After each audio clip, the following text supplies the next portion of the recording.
Hello dear student, today we are going to solve the MCQ of JEE NEET and GUJCAT. Sometimes the circuits are given very complex in a context of resistor simplification. It's called a resistance simplification circuit. तो उसमें पहले तो आपको ये पता होना चाहिए कि सीरीज़ कनेक्शन और पैरेलल कनेक्शन हमने आपको जब समझाया था तब आपको बोला था कि इसके बेस पे बहुत सारे एग्जांपल्स आते हैं। Kirchhoff's first law and second law जब समझाया था तब भी बोला था कि बहुत सारे एमसीक्यूज इसके बेस पे आते हैं। तो अगर आपको सीरीज़ और पैरेलल कनेक्शन के बारे में नहीं पता है तो पहले के जो हमारे लेक्चर है उसको पहले रिवाइज़ करो, ठीक है। उसके बाद ये जो एग्जाम्पल है वो सॉल्व करने बैठो तो ज़्यादा इंटरेस्ट आएगा, ठीक है। So what is the first question? In the first question we have given the equivalent resistance between P and Q. P and Q के बीच का equivalent resistance given है R, बट यहाँ पे जो अननोन रेजिस्टेंस है R वो हमें find करना है, ठीक है। ये क्वेश्चन है। तो सबसे फर्स्ट समझते हैं। देखो आप यहाँ पे देखोगे तो आपको पता चलेगा कि ये दोनों जो रजिस्टर है वो क्या है, सीरीज़ कनेक्शन में है। तो सीरीज़ कनेक्शन में दोनों को जब हम कंबाइन करते हैं तो इसका एक यूनिक रेजिस्टेंस बनता है कितना, R+3, क्योंकि सीरीज़ में दोनों का सम होता है, ठीक है ना। अब ये कंबाइन होके एक रेजिस्टेंस बन गया। अभी ए रजिस्टर के साथ ए कैसा है, तो पैरेलल में। तो पैरेलल में दो पैरेलल में मैंने आपको रूल बताया था, अगर दो पैरेलल में है रेजिस्टेंस तो क्या ऊपर मल्टीप्लिकेशन, ऊपर दोनों को आपको क्या करना है, मल्टीप्लिकेशन करना है, और नीचे दोनों का क्या करना है, आपको सम करना है, ठीक है। चलो अभी इसका सिंप्लीफिकेशन करते हैं। चलो इसके साथ मल्टीप्लाई करो तो ये 10R हो गया और ये 10 3 हो गया अपने पास 30। चलो ये R प्लस अपने पास कितना हो गया 30, 10 + 3 30, ठीक है ना। तो ये इतनी जो सर्किट है उसका पूरा आपने सिंप्लीफाई किया तो एक रेजिस्टेंस मिला, वो इतना मिला R'। ये R' अभी बन गया, समझ में आया। चलो अभी R' के साथ ए रेजिस्टेंस कैसा है, तो कभी सीरीज़ में है तो पहले सम करना पड़ेगा। तो R', ये काम करते हैं, यहाँ पे PQ की वैल्यू दी हुई है तो RPQ = ऐसा लिख सकते हैं 3 प्लस इसलिए क्योंकि इसके साथ ए वाला अभी जो न्यू रेजिस्टेंस है R' वो कैसे है, सीरीज़ में है, तो सीरीज़ में सम होता है। दैट मीन्स यहाँ पे R' लिखेंगे। और मैंने ऑलरेडी आपको बताया कि यहाँ पे RPQ की वैल्यू गिवन है। So put this value R again 3 and the value of R' is 10R + 30 divided by R + 30। Clear. चलो अभी इसका सिंप्लीफिकेशन करना है। चलो सिंप्लीफिकेशन के लिए क्या करोगे, पहले तो LCM लेंगे यहाँ पे, फिर R² हो जाएगा, ये 13R हो गया। अभी इसके साथ ये मल्टीप्लाई होगा तो ये 3R हो जाएगा, प्लस 39 हो जाएगा, प्लस 10R हो जाएगा, प्लस यहाँ पे 30। क्लियर। चलो ये अपने पास हो गया R²। जैसे मैंने यहाँ पे बताया आपको 10R 3R और 13R ये सामने क्या हो जाएंगे, कैंसिल। तो R² = आपके पास आया यहाँ पे 69, ठीक है ना। तो अगर गुजकेट का एग्जाम्पल है तो आप सिंपल कैलकुलेटर यूज़ कर सकते हो और √69 करो तो सीधा आपके पास आंसर आ जाएगा। अगर जी नीट का सपोज़ कोई एग्जांपल होता है तो मैंने एक आपको हिंट दिया था कि भाई 8 का स्क्वायर कितना होता है, तो कि भाई 64, और 9 का स्क्वायर कितना होता है, तो कि भाई 81। तो यहाँ पे 69 है, वो इसके इन दोनों के बीच में है। तो समथिंग आपको जो भी कुछ आंसर दिया वो 8 पॉइंट समथिंग कुछ देना होना चाहिए, क्योंकि यहाँ पे 69 है और 8 का स्क्वायर कितना है, 64 है। It is around 8 point something, ठीक है। If we want an accurate answer, 8.3, it is 8.3, okay. If this question is asked for GUJCAT then you can use the simple calculator, but if it is for JEE or NEET so you can't। Next question देखो, next question में आपको एक circuit दी हुई है, उसका पूरा एक equivalent resistance find करना है ए और बी के बीच का। देखो यहाँ पे क्वेश्चन ये है find the resistance between A and B, ठीक है ना, ए एंड बी। तो पहले तो यहाँ पे देखो एक ए जंक्शन है और दूसरा यहाँ पे बी जंक्शन दिया हुआ है। तो जब भी ऐसे कोई कॉम्प्लेक्स सर्किट देना तो आपको क्या करना है, जो जो जंक्शन है उसके 2 पॉइंट बना देने। चलो 2 पॉइंट बना दिया। अभी ए में से कितने रेजिस्टेंस बाहर निकल रहे हैं, तो 4, 1, 3 एंड 4, ठीक है ना। चलो फर्स्ट रेजिस्टेंस ड्रॉ करते, इसके दूसरे एंड को लीव करते हैं, leave it and leave it, ठीक है। अभी देखो ये जो फर्स्ट 1, 2, 3, 4 तो यहाँ से निकल गए 4।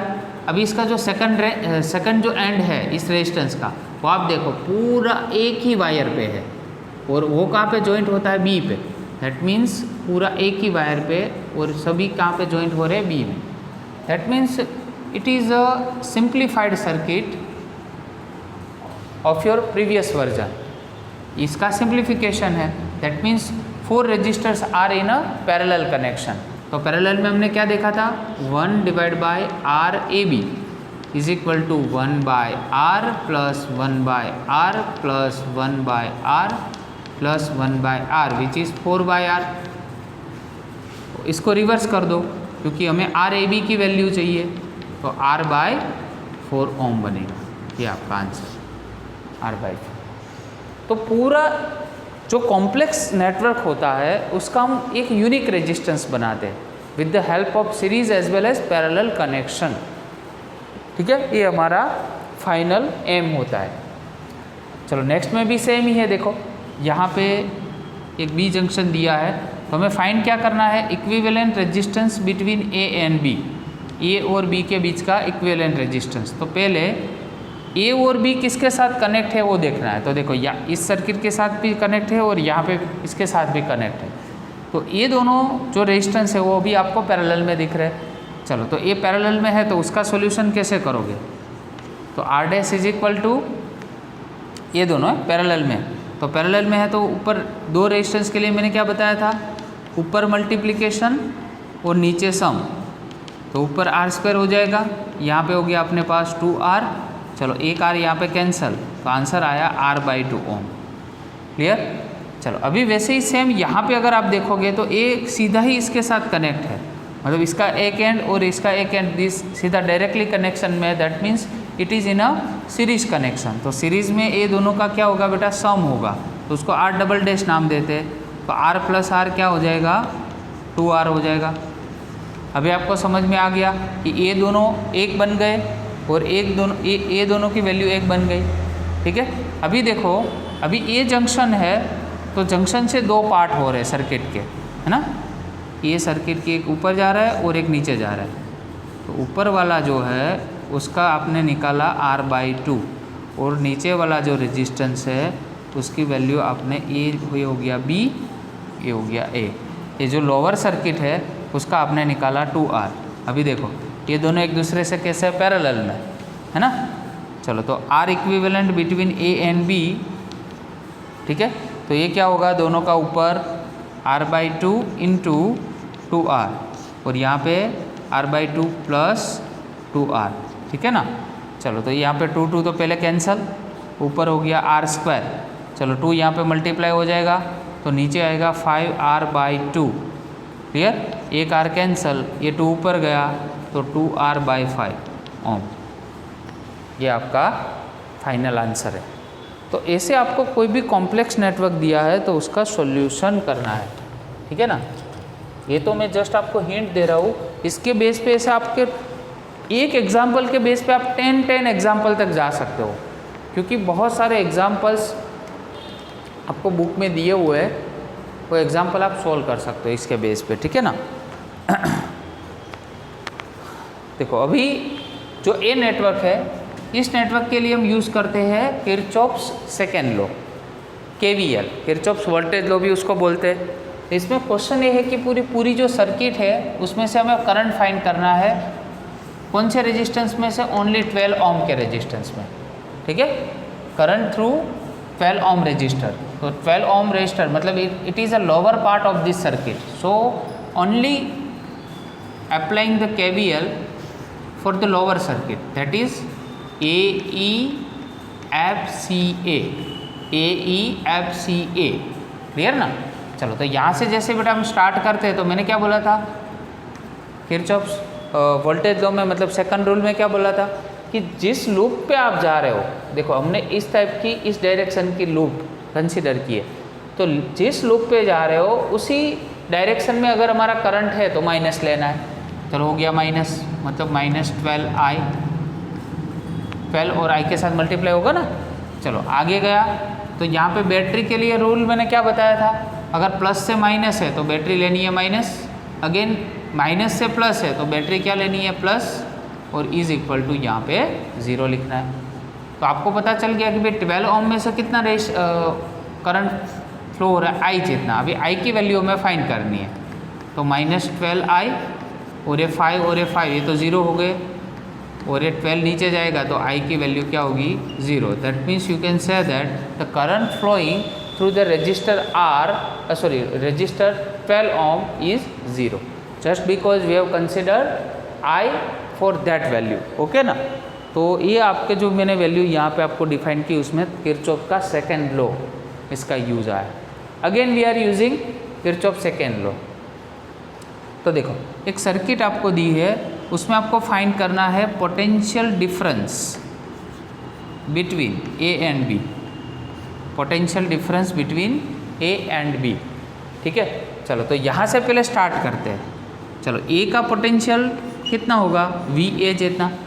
चलो आगे गए, अभी मैंने जैसे आपको बताया था कि आप जैसे आगे जाते हो, अगर इसी डायरेक्शन में करंट है तो माइनस लेना है, तो current into register, again plus से माइनस तो बैटरी लेनी है माइनस, अगेन 1 वोल्ट हो गया, फिर से अपनी डायरेक्शन में, so that -2 current into resistance is equal to VB, क्योंकि इस साइड का पोटेंशियल कितना है VB जितना, ठीक है ना। चलो ये हो गया यहाँ पे कैंसल, ये अगेन कैंसल। चलो -1/2 -1/2 -1 हो गया, और ये -1 तो ऑलरेडी था ही, यहाँ पे हो गया VB। चलो VB को इस साइड पे लेके आओ तो पोटेंशियल डिफरेंस बन जाएगा बिटवीन A एंड B, -1 -1 -2 उस साइड पे गया तो +2, तो आंसर आया अपने पास 2 वोल्ट।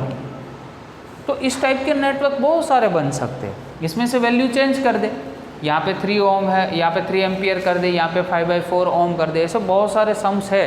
ये सम्स एक्चुअली नीट की एग्ज़ाम है, उसमें 2015 का जो पेपर था उसमें इस टाइप का क्वेश्चन आ चुका है ऑलरेडी, ठीक है। तो बहुत ही इजी है, बट जो कॉन्सेप्ट है वो अपना क्लियर होना चाहिए। आगे के लेक्चर्स हमारे क्लियर है, किरचॉफ सेकंड लॉ हमें आता है कि नहीं वो पहले हमें जज करना होता है, ठीक है ना। उसके बाद आप इजीली एग्जाम्पल को सॉल्व कर सकते हो। अभी नेक्स्ट जो मैं एग्जाम्पल आपको बता रहा हूँ, ठीक है ना, वो बहुत ही इम्पोर्टेंट एग्जाम्पल है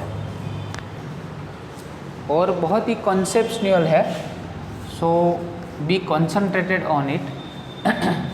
एक आपको वायर दिया हुआ है, उस वायर का जो रेजिस्टेंस है वो 18 ओम है, उस वायर को हम बेंड कर रहे हैं, एक सर्कल बना रहे हैं, उसको बेंड कर रहे हैं पूरा, मतलब ये वायर पूरा जो है लीनियर, उसका 18 ओम रेजिस्टेंस है, उसको हमने बेंड कर दिया है पूरा ऐसे। चलो बेंड कर दिया तो रेजिस्टेंस विल नॉट चेंज, अगर उसको कोई भी शेप अगर आप देते हो तो रेजिस्टेंस उसका चेंज नहीं होता है, वो सेम ही होता है, तो हो गया 18 ओम ही रहेगा। बट आपको फाइंड क्या करना है, effective resistance between A and B, A और B के बीच का ये रिमेनिंग पार्ट का जो रेजिस्टेंस है वो हमें फाइंड करना है। तो उसके लिए आपको दिया है यहाँ पे एक आर्क दिया है B आर्क, ठीक है ना, AB आर्क। तो AB आर्क के लिए यहाँ पे हमें दिया है 60 डिग्री एंगल, कितना दिया है 60 डिग्री एंगल। तो अभी क्या करेंगे, ये जो इफेक्टिव रेजिस्टेंस है A और B के बीच का वो फाइंड करेंगे। बट उससे पहले यहाँ पे एक फॉर्मूला लगाएंगे कि भाई आर्क के लिए, तो यहाँ पे लिखेंगे resistance for arc A B arc के लिए रेजिस्टेंस कैसे फाइंड करेंगे? तो पहले आपको देखना है कितना एंगल है, तो 60, उसको आपको 360 से डिवाइड करना है, because you are circulating over this circle for 360 degree, ठीक है। तो 360 डिग्री आप मतलब डिवाइड बाई 360 हो गया। अभी आपको पूरा रेजिस्टेंस कितना था, आप पूरे सर्कल को घूम के आए, दैट मीन्स पूरा तो अपने पास 18 था ही, वो गिवन है, तो एक फॉर्मूला बन गया 60 डिवाइड बाई 360, सो 0 0 कैंसल, 18 2 जा 36 एंड 2 3 जा 6, मतलब ये हो गया 3 ओम। तो इतने पार्ट के लिए जो मैंने हाईलाइट किया है, इतने पार्ट के लिए अपना रेजिस्टेंस जो है वो 3 ओम आया। तो टोटल कितना था, पूरा कितना था वायर का 18, उसमें से 3 अगर चला जाए तो ये रिमेनिंग पार्ट का बन जाएगा। दैट मीन्स अगर मेरे को आर ए बी फाइंड करना है तो 18 टोटल था, उसमें से शॉर्ट अमाउंट ऑफ जो था वो कैंसिल हो गया, your answer will be 15 ohm. Clear? So this kind of examples are not too complex. If you are doing practice, then you will get the result. But if you are thinking that the sir have done only this kind of example and I will do only this part of this kind of example, so this is not a right thing to do. Okay, so you have to perform more examples. I can say that next time you are coming in front of me, that you have done at least 40 examples in your GNET book. Clear? So this is your duty to solve out at least 40 example. I can say this is your homework. ठीक है, तो next time जब भी आओ तब आपको 40 जो sums है, ठीक है, वो 40 सम्स आपको सॉल्व करने। Clear? Thank you very much.